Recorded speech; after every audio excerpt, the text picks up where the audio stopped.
Hey everyone, Tyson the Subaru Specialist from Subaru Prince George here. This is our 2022 Subaru Outback Touring. So Touring is one step up from our entry-level convenience. This is a little bit different than the States trim levels. So if you search Outback Touring and you see the full loads with the brown leather, you're looking at a US model.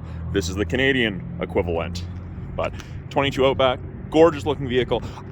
My favorite vehicle in the lineup. I really like that longer, lower profile that the Outback has. Still has 8.7 inches of ground clearance, and it is amazing in the winter. So one of the features that I enjoy the most about the new Outback, since they've done the redesign, is the proximity tailgate. So keys in my pocket, I walk up, I block the logo, it beeps, and I back up. So perfect if you're carrying giant boxes of groceries, dog food, sports equipment. It's perfect. If you continue to block the logo, and I'll demonstrate that, it'll beep again and it won't open. So if you're loading something on the roof on the crossbars from behind and you have the key, you don't have to worry about it opening if you continue to block it. So I just sit here, it beeps, and it stops. It won't open. So very, very handy. You can also open it from the little push button right there. In the rear bumper, we do have those little black circles. Those are your reverse backup sensors, and they will actually apply the brakes if you think you're going to hit something between speeds of 1 and 15 kilometers an hour. Best thing ever for parking lots. Terrifying when it works, but it is great. Privacy cover comes from factory with that. That is a standard piece of equipment. It is 2-stage. So I just push down on it and it raises. So you can still hide taller things underneath it. Now, if you don't need it at all, don't like it, you can have it there. Or to remove it, you've got that little button and you just lift and it comes right out. Cargo tray comes from factory with the Touring. 12-volt outlet for any charging needs. And then we have these nice physical tie downs. You end up with 4 of those, 1 in each corner of the Outback. Grocery bag hooks. If you need to fold the seats flat, you pull the handle, down it goes, virtually flat. And underneath here, we actually have a place you can put your privacy cover along there. You can kind of see the cutout for it. These side pieces pop up. Spare tire equipment's here, and underneath this little storage tray is your spare tire, which I hope none of you ever have to use. You can close it by power, you can close and lock it, or if you use the handle, you pull down and it just power assists. I really like the roof rack crossbar setup that the Outback has. So tie downs front and rear, they've changed those versus the previous gen, and this lifts and flips across and locks in that spot over there. The other side comes over here. So you have crossbars when you need them. You can hide them away when you don't need them. You don't lose any aerodynamics, get any whistling, anything like that. Very, very handy. In the second row, plenty of room for up to 3 people to fit comfortably across. Even taller people fit. There's a ton of headroom in these.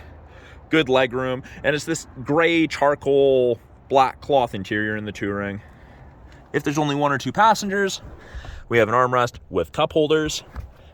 There's 2 USB ports for any charging needs your passengers may have. We have vents out of the center console. The second row heats up and cools down really, really effectively. And with summer coming, air conditioning to the second row will be much appreciated. Now again, with it being a proximity key, keys in my pocket, we've got these lines here. Locks the door. Wait a second, put your hand back, and it unlocks. Now, from factory, it defaults when you grab the driver door to only unlock the driver. You can actually change that in the settings so all of the doors unlock. If you grab the front passenger door, all of the doors unlock, and there is no changing that. That's just how it comes. Power windows, locks, mirrors, as you would expect. Every trim level of Outback has the power driver seat with the lumbar support, and these seats are very, very comfortable. And this one just came in. We still have the cargo, or the tray, the floor mat from the truck driver. So that of course is gonna get removed for delivery. Down here, that's how you open the rear hatch. Brightness for the gauges, and you can turn off the proximity sensor for the rear hatch. So if you don't like that, you find it inconvenient, you can actually turn it off. Now, push button, foot's on the brake, light is green. Foot's not on the brake, light is not green. Green means go. Comes to life. We've got the orange lights in your side mirrors. That's your blind spot detection, so it'll actually illuminate orange on whichever side you have someone in your blind spot on. So if this light's illuminated orange, they're in your blind spot or going to be in your blind spot momentarily. Same thing on that side. Steering wheel, left-hand side, we have our Bluetooth and audio controls. You can make and take calls, control the volume of the calls and the music. These buttons right here, these arrows, cycles this top little screen right here. Gives you a bunch of different information depending upon what you want to look at. Now, they have changed this versus the previous gen. You always have a digital speedometer in addition to your analog on the right. Very, very handy. I'm a huge fan of that. I love the digital. And the steering wheel is both tilt and telescopic. So tilt, and you can pull it out towards you or push it away. So you get the best of both worlds. Heated steering wheel in the Touring model. Does not heat between here and here, but it does kind of go where your hands are supposed to be while driving. There's about a 1/2 inch spot right here that doesn't heat up either, but you know, where you're typically going to keep your hands. We have our adaptive cruise control and our lane centering. So this is the lane centering, works above 60 kilometers an hour. The adaptive cruise, that's the distance modifier changers. So they both use these 2-color eyesight stereo cameras, and those cameras are always looking forward. That also do automatic emergency braking, pre-collision throttle management. But you'll notice that there's 4 bars ahead of the Outback there on that small screen. That's the follow distance behind the vehicle ahead of you that you'll follow at if you catch up, and you can decrease that if you want to follow closer. But 4 bars at 100 kilometers an hour will be approximately 150 to 180 feet behind the vehicle ahead of you. Now, you'll notice there's that little steering wheel top right. That's the lane centering assist. So you've got the 2 grayed out lines beside the Outback there. They'll illuminate solid white on whichever side the cameras can see the lines on, and it'll actually give you gentle steering input either way to keep you in the middle of your lane. Now, that is really, really nice for longer trips, that like the second half of your day. I find I'm far less fatigued at the end of the day of driving while using that than not. I wouldn't recommend using it around town though.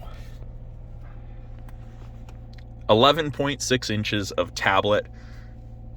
It's a big screen. They've kind of broken it into 3 parts. At the top here, we have what we're listening to, widgets. You can change those around, water temp, oil temp. You could have date, weather's part of your satellite radio trial, and it just defaults to DC Metro for all the vehicles that we get here in BC. We can change that. And then that's how you access X mode. And X mode is like 4x4 low in a pickup. You can only activate it when you're stopped. I think you can use it when you're going under 3 kilometers an hour, but I've only ever engaged it when I've been stopped. And it only works up to 40 kilometers an hour, but it's like 4x4 low in a pickup. It's for that really, really rough stuff that I'd say 95% of people are never ever going to need to use.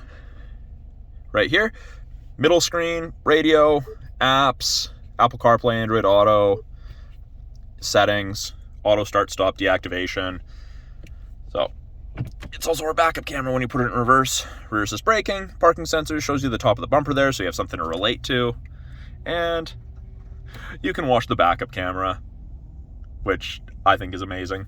Best thing ever, especially up here where we get all that messy snow that covers the back of the vehicles.